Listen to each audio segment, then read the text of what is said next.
Well, welcome folks. Welcome to the campfire. You know what we do here. We sit around this campfire and tell stories and share each other's company. I like doing it. I guess enough of you like doing it, or we'll keep doing it. So tonight I'm going to read you some Hank Dillon the Bigfoot Hunter. Boy, it's getting good too. Find a place, get comfortable. I hope you got your popcorn ready and something cold to drink. Let's get started. Project Silva, the Cryptid War begins, and this is part 5 now. So with that, here we are. 013 moved like a shadow through the thinning trees, his hulking form veiled in the high mountain mist. Now he was above tree line, the subalpine pine forest shifting to vast rocky meadows with low-growing plants, very little for cover. Now the terrain gave way to sharp, glinting rocks as he climbed the low rise just east of the glacial moraine that looms above Estes Park. Well, he paused at the edge of a rocky shelf, staring out across the wide basin left behind by ancient ice. The moraine was a jagged rivel of stone and sediment. It was a wound in the land scabbed over by millennia of wind and lichen. Here it was, the air felt lighter, thinner. His massive hands flexed absently as he watched the valley below. Clouds moved slowly across the sky, their shadows crawling over the tundra. He didn't know why he was here, only that someone was calling him. He sniffed the air. Bear. The scent was strong. Off in the distance, the brush rustled violently and a massive black bear broke through the tree line. It reared slightly when it caught sight of him, but it didn't run. 013 didn't move either. The bear huffed, challenging, and stepped forward, a territorial display. The hybrid tilted his head, curious. There was no fear in him. He did not register the bear as a threat or a challenge, but rather as something familiar. Another creature bound to the land by instinct and survival. The bear growled deep in his chest. 013 simply watched.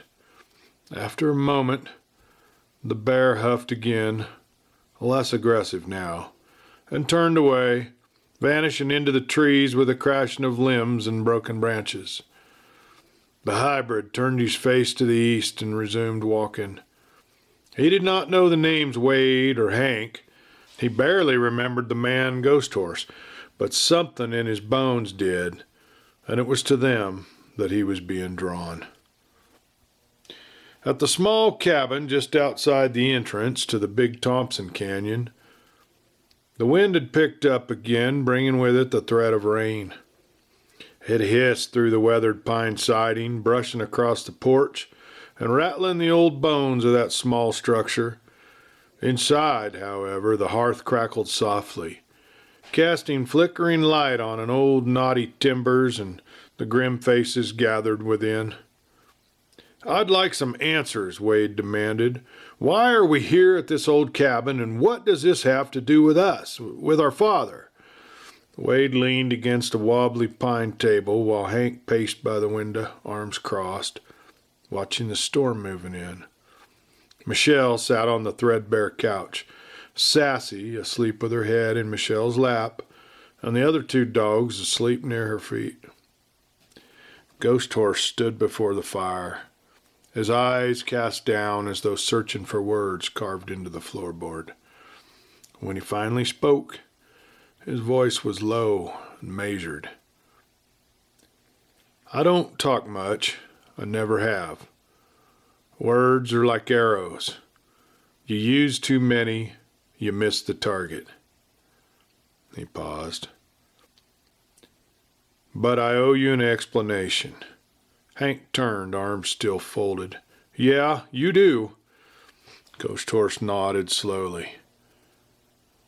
"I was only 7 years old when they found me in a little town in northern Arizona. My mother was part Ute, part Navajo. My father, No one ever talked about him. But the government had been watching me since I was 4. Said I spoke to animals, that I could calm wild things no one else could. He shifted his weight and he took a deep breath, the firelight catching in his eyes. They put me in programs of early psychic communication testing funded by the CIA and Department of Defense. Some base near Langley ran the program, but they moved us around constantly. Bunkers in the desert, mountain labs, even one under an abandoned amusement park in Kansas. Cold, sterile rooms, and always men with clipboards monitoring our results. Now, by the time I was 20, they'd moved me to Colorado, to a secret location, Facility Black Dome, where they kept cryptids, aliens, the things that the public wasn't supposed to know about. Most were dead, and they performed autopsies, studied their blood, things like that. The alive ones were caged and studied, and they were the reason I was there. I could reach them. Like a tuning fork, I could vibrate on their frequency, and I was able to communicate with them. And this made me a valuable asset to the program, whether I was willing or not. And that's when I met Frank Sterling, Ghost Horse continued. He was sharp, cold, believed in the work he was doing with all this being. At first, we only observed and monitored the cryptids. Even brought in a few test subjects, but Frank, he wanted more. The fire snapped loudly. Outside, rain began pounding against the glass windows. He believed we could merge cryptid DNA with humans, create soldiers who could fight in silence, kill without conscience, survive anywhere. And that's when the ethics vanished. Ghost Horse sat down slowly. I told them no. Said I wouldn't help. So they reassigned me. Kept me out of the lab. I was sent to Kosovo, Iraq, Iran, wherever they needed me. Meanwhile, Frank kept failing at his experiments, but that didn't stop him from trying. Eventually, he got romantically involved with a woman and found out that she was actually a reporter who had seduced him just to get a story out of them. She wanted to expose Project Silva. There was a scandal. Frank was fired and sent to the asylum. The woman disappeared, assumed dead. But the experiments kept going anyway, quietly, off the books. And that's when they brought in your father. Wade and Hank glanced at each other. Michelle whispered, Merle? Ghost Horse nodded. Merle Dillon, highly decorated recon specialist. But he'd seen too much of what war can do to your soul. He was the kind of man who wanted to protect something bigger than himself. Well, they used that. I told him it was for national security. Hank's jaw clenched. He volunteered? No, Ghost Horse said, not at first. They recruited him to guard the facility, and he didn't know about the experiments. But once he found out, he looked up at the brothers. He stayed. Well, a heavy silence fell across the room. Hank finally found his voice. Why the hell would he stay? At that, Ghost Horse answered carefully. Because one of the test subjects had his DNA. They told him it was his son. You see, your dad's ex-wife had remarried, and her new husband was actively recruiting young soldiers for a new program called Project Silva. Merle's son was enlisted under a different name. Merle hadn't had much communication with his son since his wife had remarried. Now, once Merle found out, he tried to pull him out, tried to shut the whole place down, but it was too late. They'd already begun the transformation. They spliced cryptid genetics with his, and it worked, but at a cost. The fire dimmed, casting the room into a deep shadow. Merle stayed as long as he could, protected his son the best he could, documented everything, tried to find a way to bring his son back. But Black Dome buried it all. They made sure no one could trace the experiments to the military. Your father was lucky he wasn't killed, and I know he believed the best way to keep you two boys safe was to keep it all buried. Hell, the door to the cabin rattled with a sudden gust of wind. Everyone jumped. Outside, night had fallen and the rain was coming down steady and fast. Ghost Horse stood once more. I don't know how much memory 013 has of his younger self, if any. But I do know that if anyone thinks he survived the explosion, he's in grave danger of being hunted down. So that is why we're here. We need to find him before they do. And he looked directly at Hank and Wade. And I'm here to make sure that you get a chance to meet your brother. The silence in the room was heavy, a silence so thick it felt like fog, clinging to the skin, sinking into your lungs, choking breath right out. The fire crackled softly in the hearth, but no one moved. No one spoke. Wade's eyes were locked on the floor, his jaw clenched. His fist balled so tight his knuckles had turned white. Hank stood frozen near the window, staring at his own reflection like he was trying to see past it, into the past or into someone else's life. Michelle sat perfectly still, not daring to speak. Her hand rested on Sassy's head. Ghost Horse had stepped back from the fire, giving them space to process what he had just told them. Now he understood what this moment was, that this was something they each had to come to terms with in their own way.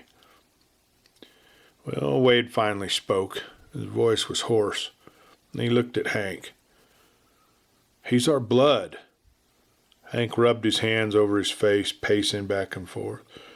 All those years, I thought he was cold, distant. He always kept things close to the chest, but thought it was a war, thought it was just his way. But he was carrying this the whole time. Buried. Wade stepped forward, his fire flashing in his eyes. He didn't bury it, Hank. He tried to protect it, protect us. Ghost Horse's voice cut through the tension. He's still part man, part human. He was a boy once, like you. He may look like a monster, but once he was your brother. Hank stepped up beside him. He still is. So what do we do? Wade asked. What are we supposed to say when we meet him? Ghost Horse answered without hesitation. You don't talk. You listen. You observe. And you try to come up with a plan to keep him out of the hands of his enemies. The wind outside had settled, but the rain was still hitting the window with a steady cadence. And Ghost Horse pulled out a folded map, old, worn, stained with time. So he laid it out on the table, pointing to a winding path between the ridges. He's moving toward the old stone outcropping in the canyon, up the Ute Trail. We'll pack up tomorrow and head up there. Wade and Hank exchanged glances. Old Man Mountain. It was a place their father had taken them many times when they were boys and was one of their favorite places. The mountain is one of the oldest and largest sacred Native American sites in all of Colorado, with the Ute tribe using it for vision quests as early as the 1800s. It is still used as a pilgrimage site for many who travel great distances and fast for several days upon the mountain peak as they await a divine message from beyond. The granite silhouette of an Indian chief looking west is visible from downtown Estes Park.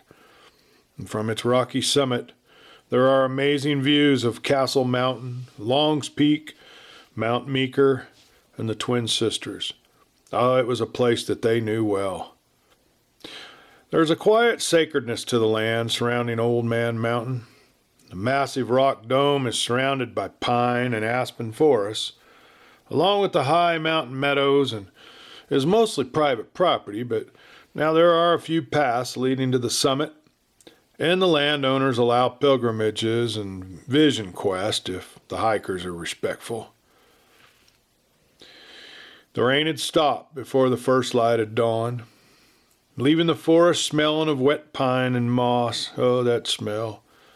Mist curled along the forest floor like breath exhaled from the earth itself, drifting between the trunks of pines and around slick, lichen-covered rocks. 013 moved silently towards a large rock outcropping, his heavy footsteps softened by the dampened ground. Each step sank slightly into the mossy undergrowth, but he made no sound. He belonged here, in the hush after the storm. The wilderness didn't question what he was, it accepted him and welcomed him. He paused beside a charred tree, its bark blackened from an old lightning strike. Steam rose faintly from it in the cool morning air. He pressed a hand to the wood, and for just a brief moment, it was as though he could feel the echo of fire still clinging to it. Above him, the sky had begun to shift, midnight blue giving way to steel gray, hitting at the coming light. In that still hour before dawn, the very forest seemed to hold its breath. There was no bird song, no snapping branches, just silence. He crouched near a stream swollen by the night's rain and dipped a hand into the icy current. He drank. Then he stared at his distorted reflection in the rippling water. The face staring back was not human, but not entirely beast either. It didn't feel familiar. It just didn't feel right. His thoughts were interrupted by the call of a distant raven. 3 short cries, then silence again. A sign. He stood. Something waited for him just beyond the ridge. He didn't know what, but he no longer feared it. The forest watched as he disappeared over the ridge, the light of day just beginning to brush the tops of the trees. Hank, Wade, and Ghost Horse stood on what was left of the fallen porch, the candlelight in the cabin behind them glowing like a lantern in the wilderness. Ghost Horse looked up, eyes focused on the dark silhouette of the mountain. He'll be there before first light. Hank slid a rifle into his duffel and slung it over his shoulder. Well, let's go then. Ghost Horse held up a hand. No weapons. Then Hank frowned at him. You said to be prepared. I said not to come afraid. Hank hesitated. Look, you don't know what we might run up to up there. Cougars, bear, I'm taking my gun. He stepped off the porch and headed for the Jeep. Michelle watched him go, her eyes full of worry and wonder. She'd agreed to stay behind with the dogs, and she knew this was something they needed to deal with on their own terms. Ghost Horse gave a small nod. Then let's go meet him. And together, the 3 men drove away, heading towards the peak where blood would meet blood and history would be rewritten beneath the rising sun. The basin opened before him like the remnants of a long-forgotten cathedral, wide, hollow, and rimmed with the ancient granite walls. Moonlight slanted through narrow cracks in the rocks above, casting ribbons of silver onto the forest floor. It was not a place made by hands. It had been carved by time and lightning strikes and great storms. 013 paused at the edge of the rock face, scanning the open space below. He stepped forward. Each movement was deliberate and soundless. The enormous bulk of him flowed like a shadow across stone and root. His massive shoulders hunched slightly forward, not in fear, but in readiness, the way a predator moves when the wind changes. At the base of the great stone outcroppings, a single flat stone rose like an altar. Moss clung to its cracks. Water trickled down from some unseen spring, pooling in shallow depressions where elk and cougar had drank for centuries. The hybrid knelt beside it, placed a hand on the cool surface. His fingers, thick, clawed, covered in fur, touched the stone gently, like it might speak. And in a way it did. Memories flooded in. A boy drinking from this very stream, a tent and a camp, and a father, a young man in uniform now strapped to a steel table, wires, screams, a man's voice, steady and sorrowful, saying, "I'm sorry, I didn't know." Dad. 013 closed his eyes. He remembered the sound of it, the tone, the sorrow buried in the man's voice. The wind shifted. He stood suddenly, every muscle tense. Far off in the distance there was voices. Not soldiers, not lab techs, not those who came with tasers and needles. This was different. It was familiar. He backed away from the stone, moving into the shadows beneath the jagged overhang. He crouched low, perfectly still, breath shallow. His yellow eyes locked on the path leading into the basin as three figures emerged. Ghost Horse stopped first, raising a hand. His eyes scanned the basin, then moved up the rock face. He closed his eyes and he sent out a silent message. "We are here. You need not fear us." From the shadows, 013 took one step forward. The glow from the early morning sun crept over the ridge, casting pale gold against his massive form. He was monstrous, 8 feet tall, thick fur mottled with scars, shoulders like a bull, hands like shovels. But his eyes were human. Hank tensed. Wade instinctively stepped in front of his little brother, but the hybrid didn't move. He didn't snarl. He didn't growl. He didn't charge. He simply looked at him. Ghost Horse stepped forward, slowly raising a palm. 013. The name sounded wrong, too clinical, too cold. 013 flinched slightly. Ghost Horse paused, then spoke again in a voice barely above a whisper. "Jacob." A tremor rippled through the hybrid's chest. His breath hitched. Confusion, pain, echoes of a name he had not been called in far too many years. Then the hybrid stepped carefully into the light, and for the very first time, Hank and Wade saw the truth of what the government had made, what they had buried, erased, and forgotten. The Bigfoot. Hank looked up at the towering hybrid, his half-brother. His voice trembled as he stepped closer. "We didn't know. About you, about the program, about what they did to you, and to Dad." The beast tilted his head. His massive chest rose and fell in slow, deliberate breaths. His eyes were locked on Hank, studying. Wade stepped forward next, just a half a step. "He wasn't perfect, our Dad, but he loved us, and I know he tried to protect you." Something shimmered across the beast's face. Not a tear, but something else. Something buried. Ghost Horse saw it and nodded. Then the wind shifted. A soft gust carrying the scent of cedar, tobacco, and something older, like the pages of a weathered journal long buried. It moved around them, brushing through their hair, stirring pine needles on the ground, swirling briefly over the flat stone at the basin's center. Everybody felt it.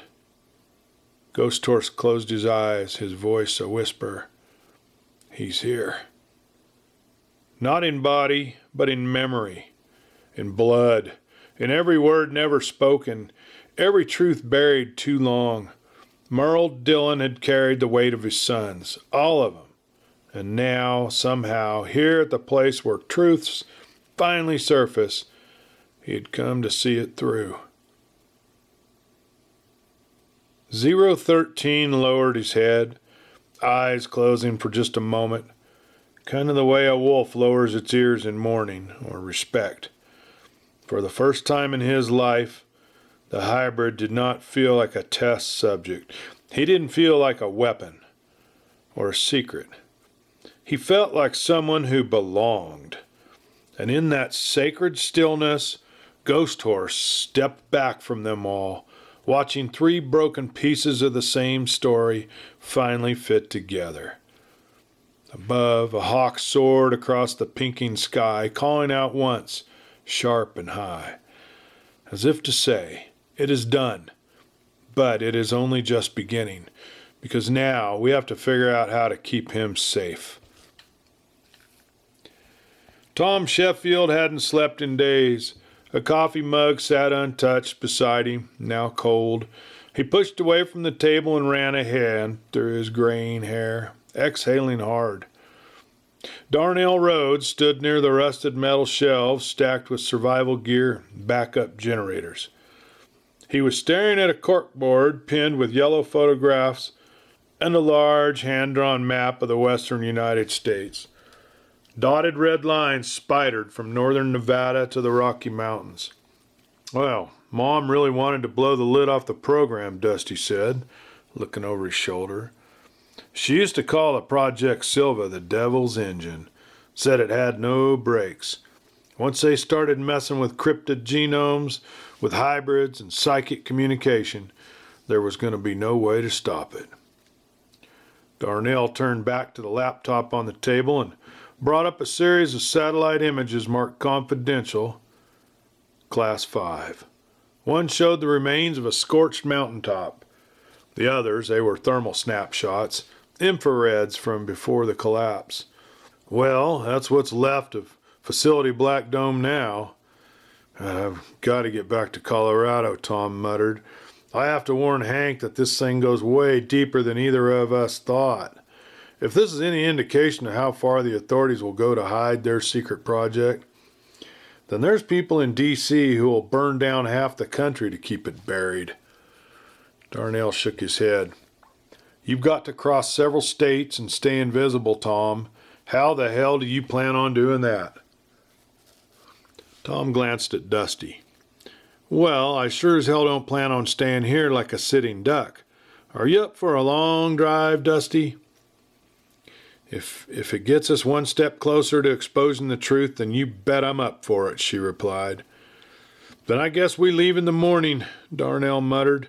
We have a big drive ahead of us. The walls were concrete at this unknown location. The air was recycled and dry. The lights were dimmed to cold surgical blue. And around a long oval table sat 12 of the most powerful elected officials in all of America. No nameplates, no titles, just voices and credentials that granted them access to things the public would never know existed. A single screen at the end of the room displayed thermal satellite footage. Facility Black Dome, smoldering and silent beneath a mountain of rubble. The chairman leaned forward. His voice was low, flat, and final. As of 0400 hours, the site has gone dark. Scorched earth protocols were successful. No survivors, no evidence, nothing left that ties this operation to our office. A man from the Department of Energy crossed his arms. You're sure that the hybrid was inside when the failsafe triggered? A long pause. Then a younger agent spoke up, NSC liaison. Thermal imaging confirmed several humanoid signatures were present at the time of detonation. Based on the size and the heat index, the primary specimen was likely among them. The chairman narrowed his eyes. Likely is not certain, and we do not move forward on likely. A woman from DARPA chimed in, her voice sharp. Even if 013 did escape, he's alone. The tracking implement was disabled before the explosion. He's unstable, untraceable, and unlikely to survive on the outside without support. A general from the Joint Special Operations Command leaned forward, knuckles on the table.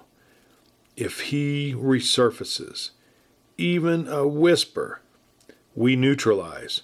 No public contact, no news cycle, no leaks. The woman from Homeland Security looked at the chairman. And the others? He nodded. We have teams monitoring anyone with past clearance to Project Silva. That includes ex-military, private contractors, scientists, even family members of deceased personnel. The chairman didn't nod. He didn't speak for a long moment. Then finally, containment is no longer enough. Project Silva never existed. Its secrets die with us. If anyone attempts to exhume them, they are to be considered a threat to national security and erased immediately. He folded his hands. Silence fell across the room. And on a mountain in Colorado, Hybrid 013, the creature who was once Jacob Dillon, stood between two worlds, no longer man, not yet monster, unaware that the full force of the United States government was already moving to erase him from existence. Well, folks, there you go. Another good little evening around the campfire. I hope to see you all again here next time. Enjoy yourselves. It's a good part of the summer for hanging out with your family and friends and see them kids and grandkids before they get back to school, which is going to be happening pretty soon, folks. So take care of yourselves and take care of people around you. And I'll see you next week. This is Clay Steele. Good night.